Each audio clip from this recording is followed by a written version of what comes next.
Welcome back to another fun and exciting Q&A episode of Space Nuts. 15 seconds. Guidance is internal. 10, 9. Ignition sequence start. Space Nuts. 5, 4, 3, 2. 1, 2, 3, 4, 5, 5, 4, 3, 2, 1. Space Nuts. Astronauts report it feels good. This episode is driven by listener questions where you send your questions to us and we answer them. Well, it's not we, it's Professor Fred Watson who is joining me here. My name's Heidi Campo. I'm your host for this episode. And Fred is our resident astronomer at large. Fred, how are you doing today? Very well, thanks, Heidi. And you shouldn't underrate the contribution that you make to this show, because I couldn't answer these questions without you being there. And often you are somebody who illuminates the questions in a way that I wouldn't think of, which I enjoy very much. So thank you again for welcoming me to the show. Thank you so much, Fred. That was sweet. Well, our first question today comes from Patrick. I don't see Patrick's location, but Patrick says, "Hello, Heidi and Professor Watson. What is the likelihood of an object or objects currently orbiting our sun not being native to our solar system? Could they have been rogue objects or perhaps objects from a passing star that was captured by our sun? Thanks for taking my question." Yeah, I love this question, Heidi, because it has echoes of something we were talking about in the last episode, the object that's not from our solar system that is whizzing through the solar system. And basically, Patrick is right in suggesting that maybe some of the objects in the solar system, and by that I'm thinking of things like asteroids, perhaps even comets that are in orbit around the sun, that are in a closed orbit, that are something that goes around regularly rather than something that just comes through once and zooms away, which is what 3i Atlas that we were talking about last time, that is doing that. So it's possible that there could be things that have been captured. We know that some of the moons of the outer planets are ones that have been captured by those planets from the region beyond Neptune, what we call the trans-Neptunian region, where there are these icy asteroids, which we now know to be very numerous. We didn't know about them at all when I started my career, even though somebody had predicted them in 1950, Gerard Kuiper and his colleague Dr. Edgeworth, can't remember Edgeworth's first name, but they predicted that there would be these icy objects way in the depths of the solar system, and one of the belts of those objects is now called the Kuiper belt.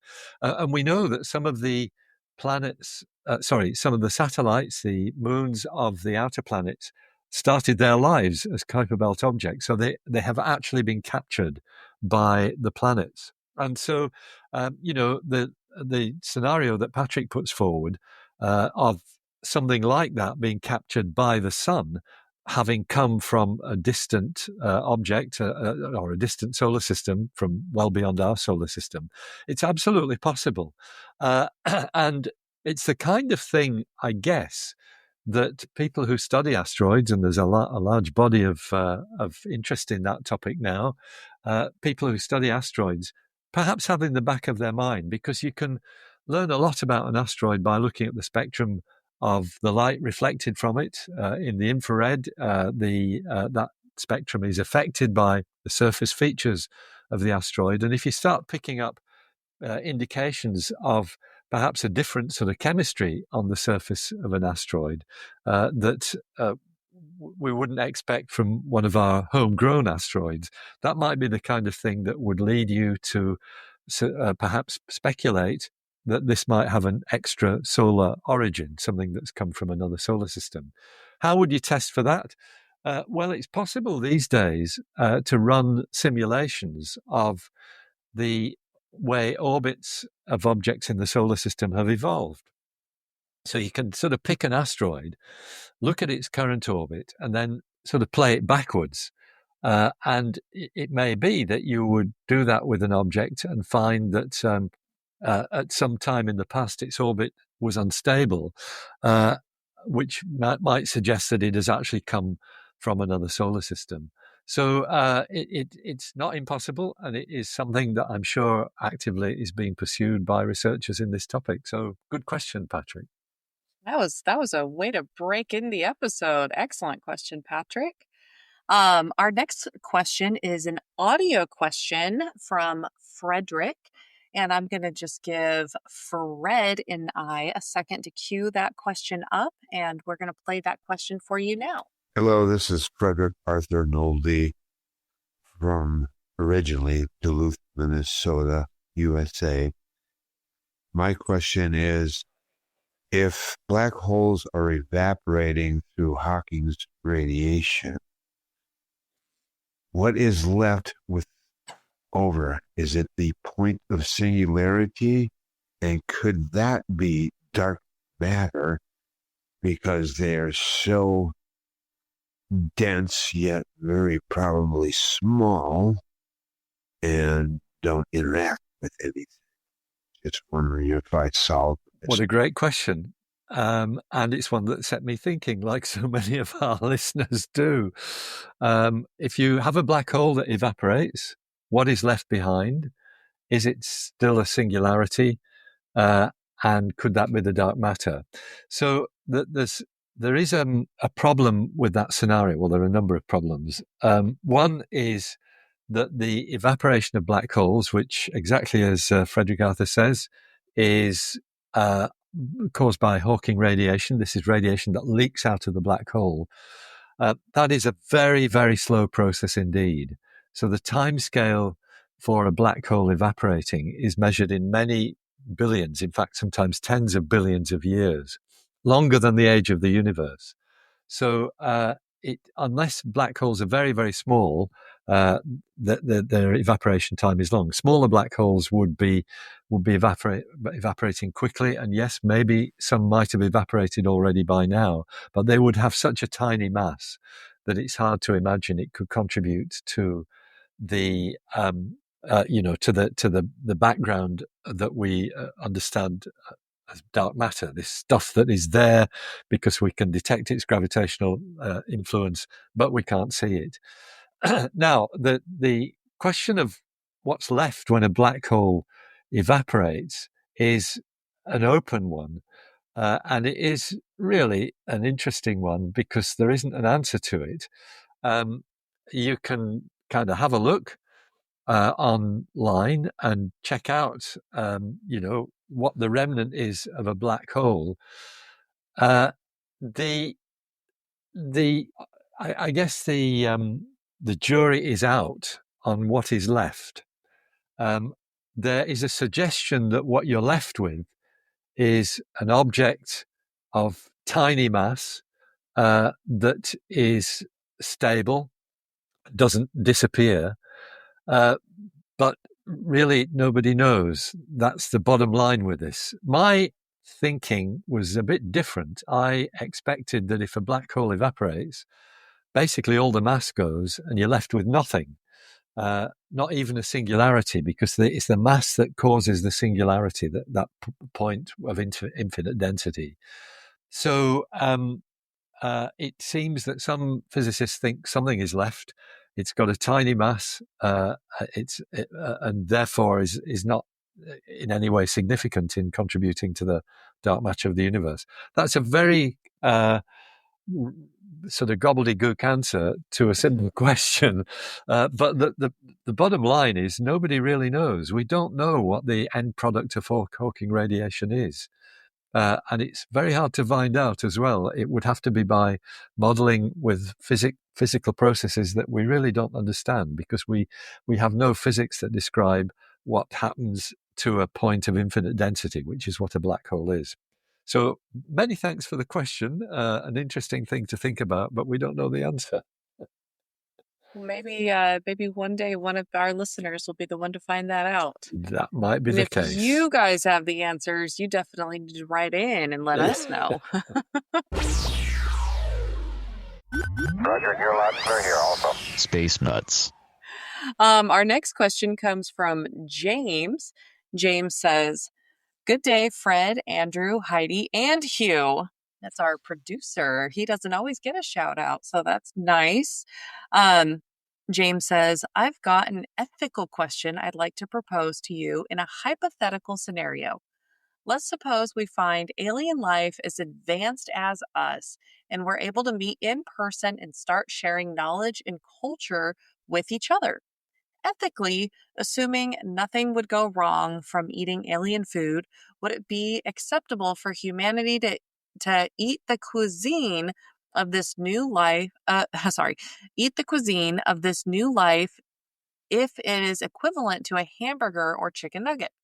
Would we stick to their fruits and veggies, or are we going space nuts about the Andromeda Cosmic Ray fried chicken?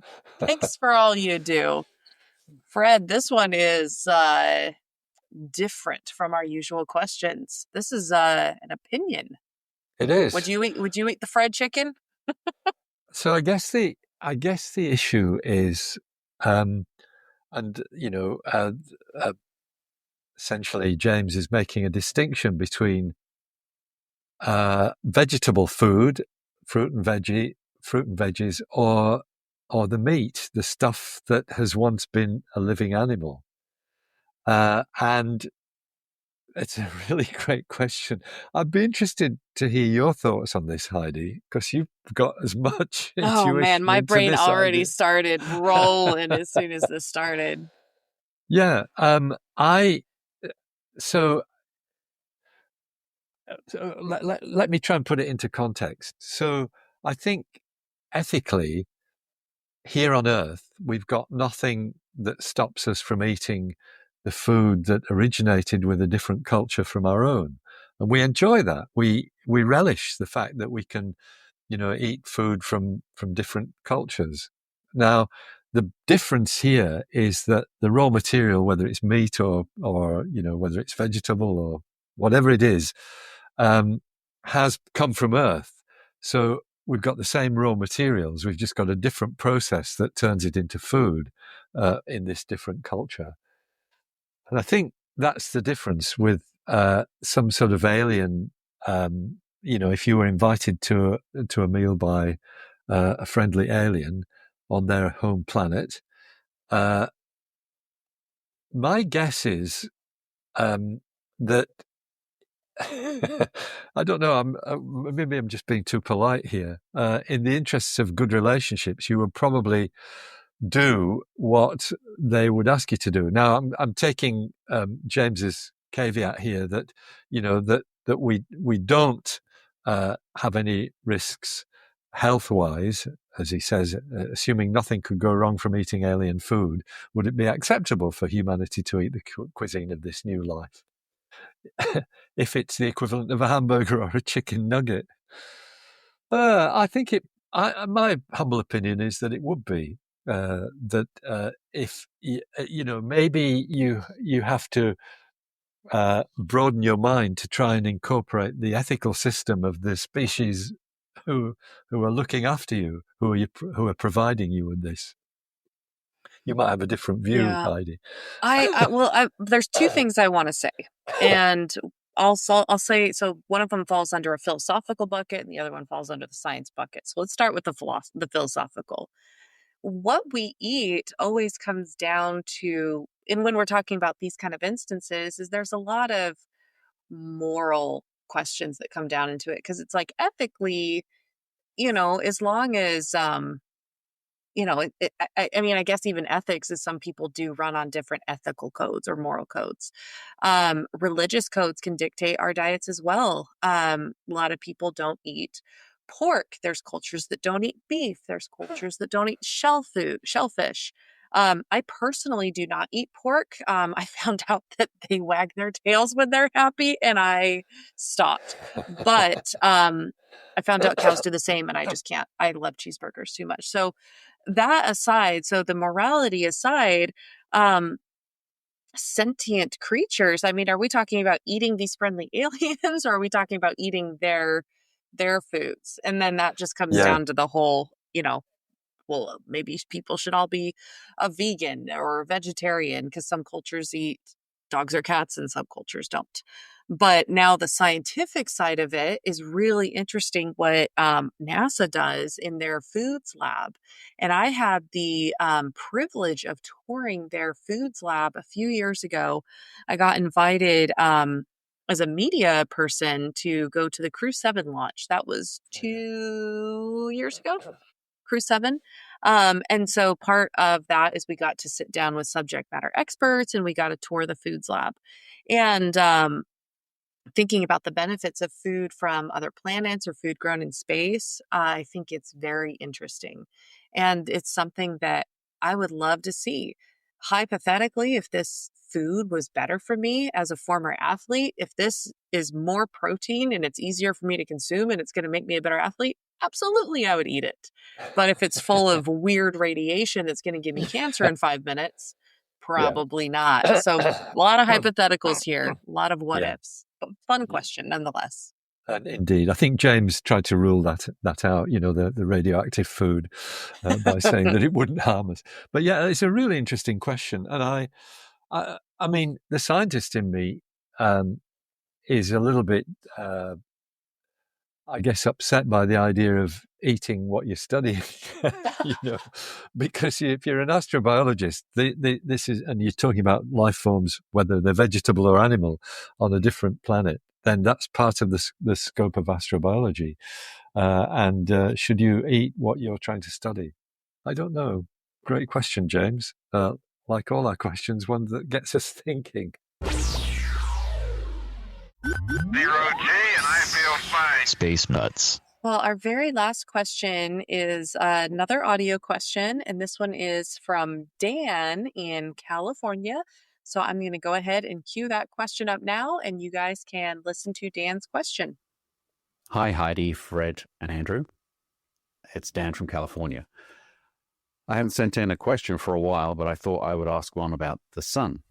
Recently, with the Parker Solar Probe getting some more data back to us, it made me think about the temperature difference between the corona and the photosphere, and whether we expect the same thing to happen to other stars that we have observed. Great show. Love every moment of it. I try and listen every time. Thank you. Thanks, Dan. Thanks for listening. And another great question. And this is one that I think astrophysicists have got more of a handle on than the ethical question that we've just heard, or the one about evaporating black holes. Is something that we do understand at a certain level.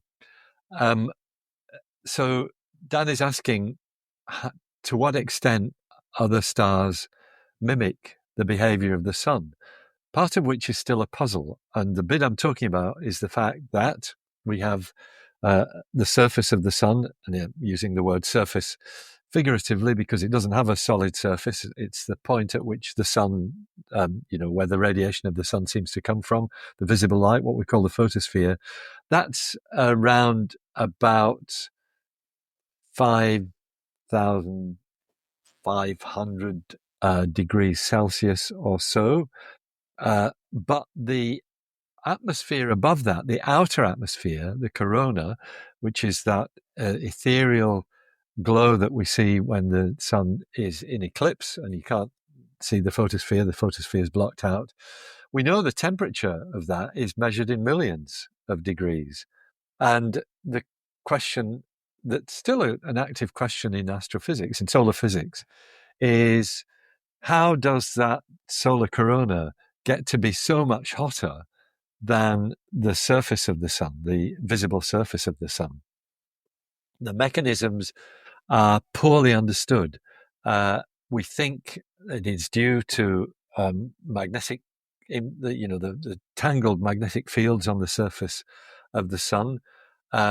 Magnetic activity is really what gives you the transport of energy from the surface up to the corona. But the exact mechanism is still basically not fully worked out. And in fact, Dan mentioned the Parker Solar Probe. It's a NASA spacecraft that is orbiting the sun more closely than any other spacecraft has, and is detecting things like these intense magnetic fields. So hopefully the physicists will sew up all those details, pull them together, and get an answer as to why the corona is so much hotter. But the point of Dan's question is not about the sun; it's about other stars. And indeed, our understanding is that other stars have this equally hot corona. Other sun-like stars, I should qualify that, because stars come in widely different varieties. But other sun-like stars, we expect to find a similar corona. Whether that has been detected directly, I'm not sure about, because we detect the corona through basically high energy radiation, X-rays and ultraviolet. They are what betray the high temperature of the corona. Whether we've been able to detect those emissions from other stars, I'm not sure, but I wouldn't mind betting that we have, because those coronas are expected to behave just as the sun's corona does. The sun's a very, very typical star. There's not really anything extraordinary about it, except it has a family of planets, one of which has an intelligent species on it, and that might even make it unique. Well, there you go. That's a wrap with the questions. What a great bunch of questions, you guys. Thank you so much for sending those in. I think I maybe mentioned this on our last episode, but it's finally summer break for me for a few short weeks. So please keep those questions coming in so we can keep listening to them and answering them and enjoying interacting with you guys. Fred, that's the end of this Q&A episode. Do you have anything else you want to add before we sign off? No, only to reiterate what you've just said. It's this is the thing about Space Nuts. We've got such an active, energetic, enthusiastic, and very erudite audience that it's great to hear from all our listeners. And yeah, please keep sending in the questions, audio or text. We're happy with either.